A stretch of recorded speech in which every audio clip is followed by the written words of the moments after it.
Hello everybody and welcome back to my channel. Today what we are going to be going over is the 2020 Arizona Senate race. So back in 2018, we had the Republican candidate Martha McSally go up against the Democratic candidate Kyrsten Sinema to fill John McCain's seat after he passed. So what we saw happening was the Democrat Kyrsten Sinema winning with about 50% of the vote to the Republican Kyrsten Sinema's 48%, with the Green Party candidate getting about 2% of the vote. This is quite significant as it was the first time that Arizona sent a Democrat as their senator in quite a few years. In addition to that, I believe it was also the first female senator to come from the state of Arizona and the first openly bisexual senator, I believe, in the entire country. This is also quite notable as, it did show how Arizona was turning blue.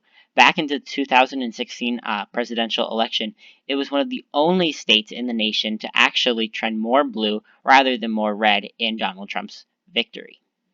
So, looking at the 2020 race, it is, again, not very favorable for the Republican.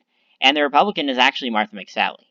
She was appointed by the governor, Doug Ducey, to fill, I believe it's John Kyle's seat. And she is quite unpopular in her state. She is a losing candidate, and running for re-election is not going to be an easy task for her, especially, with that type of baggage. In addition to that, her and her weird fundraising tactics have definitely not helped her in this state. And she's running against a very popular Democrat, Mark Kelly, who is a current astronaut and the husband of Gabrielle Giffords, who is a congresswoman from the state of Arizona.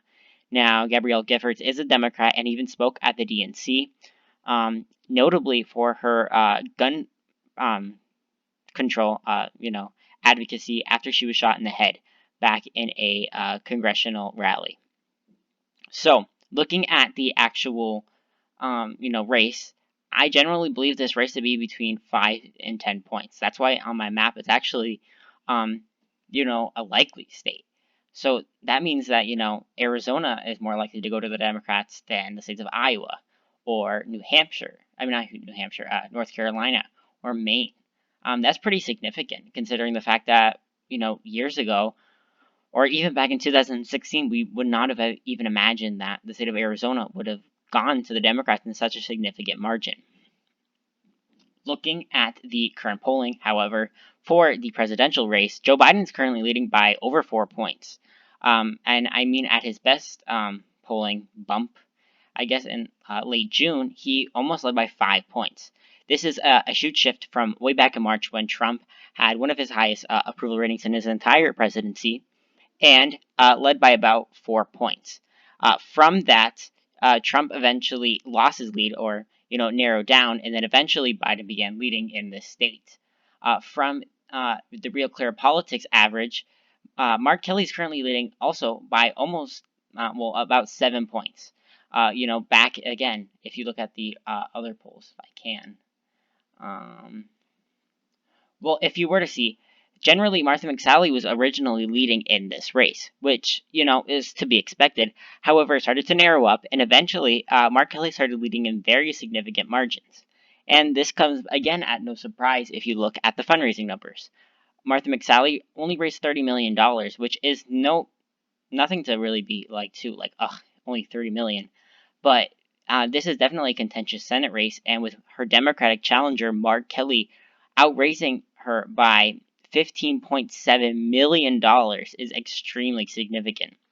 And he also has about $10.2 million more as well in cash on hand.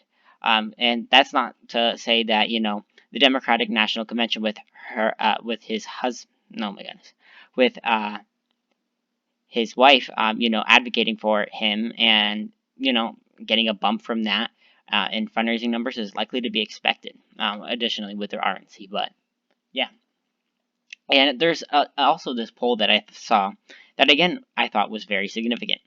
If we look at voting intention for all respondents, Mark Kelly, especially from the standing point in July, has improved his margin, and already he has gone from a 18-point lead to a 19-point lead, which is safe. This is a race that should not even be in contention if this poll stands true.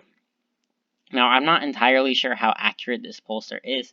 I don't even think 538 has a characterization for them, and the sample sizes are modest, but we don't actually know the demographics or the numbers like that, or them sampling certain types of independents. Republican leaning and left leaning. They probably polled more left leaning independents, if anything.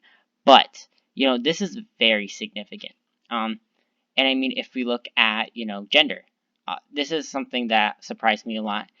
Males in the state of Arizona are going to Mark Kelly more than females, which is completely reverse to the national outlook of gender in this country and how they vote typically. The fact that there are more males voting for Mark Kelly is pretty significant. However, you do need to take into account that 14% of females do not know who they're voting for as of this moment, and 8% of males do not. So this could easily change, but again, I thought this is quite significant, and that is as of August. So based on their voting intention, again, pretty interesting. Donald J. Trump currently having 81% of Martha McSally voters, and 8% of Martha. I think I read this wrong. So Martha McSally supporters are voting for Donald Trump 81% of the time, and people who are voting for Donald Trump are voting for Mark Kelly 8% of the time. So the fact that he has 8% change from the Republicans, Donald Trump, going into his category definitely means that he's going to outperform Joe Biden, and likely by quite a bit.